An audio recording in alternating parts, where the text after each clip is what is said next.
What kind of city is Bristol to live in 2020? Depends who you are.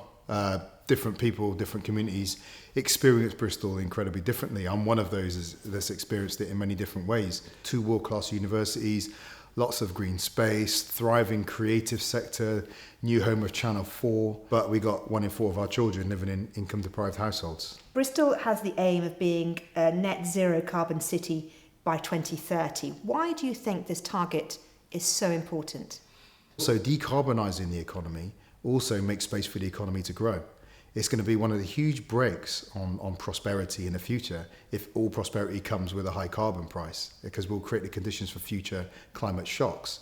So this is the pathway to growth and dynamism, jobs and prosperity also. How are you going to achieve this though?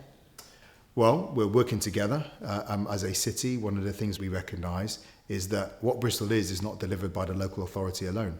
Hence what we call the Bristol One City approach, which is all online on our One City plan, which brings together local government, other public sector organisations, business, unions, civil society organisations to work together to look at our collective impact on Bristol. And it's that collective that has actually made a commitment to the One City climate strategy that we're all focused on.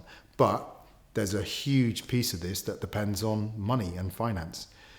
UK cities, in one of the most centralised countries in the world, UK cities don't have the financial freedom to be able to plan for the 10, 15, 20-year horizon that we need to go on to basically reconceptualise, replan and rebuild our cities. So locating that finance, that new financial vehicle to work with us is going to be critical to delivery. And of course, at a time of coronavirus, COVID-19, how difficult is it now to be able to earmark that finance towards this goal, given the financial pressures caused by coronavirus? Well, it's difficult for us locally because we don't control the finance, but ironically, I think now it should be easier.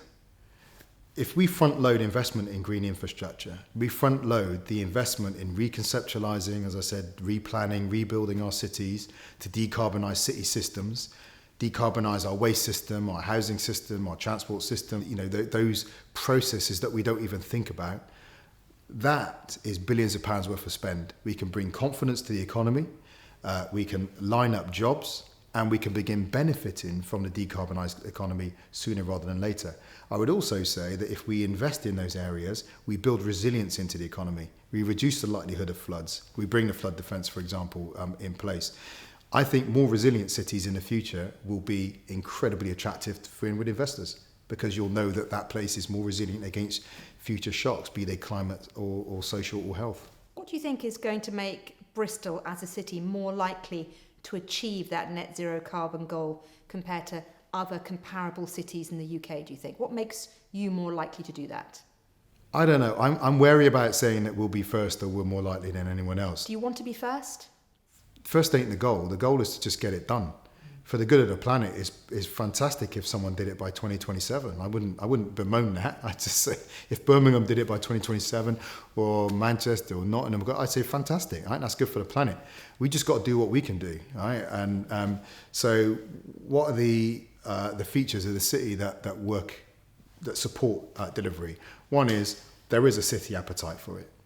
And that's hugely important. Secondly, that we are so collaborative.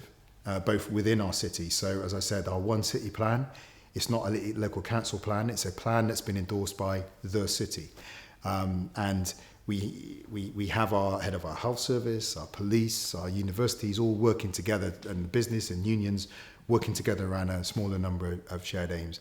But also our international collaboration through the Global Parliament of Mayors, Mayors Migration Council, C40, World Economic Forum, OECD. We really link up and say, well, how can we work as a global connective in a way that supports us all? What's your message to the construction industry? What do you want them to know about how industry, developers, private businesses like that can help Bristol achieve its net zero carbon goal? I think I'd say to the construction industry that I hope they can be fully aware of the scale of the challenge and the opportunity they face. We need to rebuild the planet. One of our problems is that our cities have grown up with no regard to the way the systems impact on our carbon limits or the destruction of nature.